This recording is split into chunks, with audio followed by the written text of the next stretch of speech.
गोरगरिबांच्या धोरणांची, रयतेच्या हक्काची, मनामनातून नाद उसळे हो.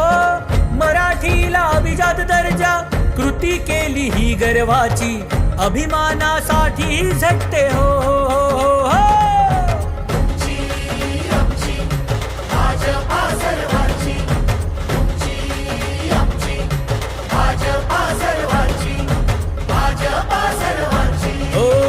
जनकल्याणार्थ आखले समान धोरण, जाती भेदाचे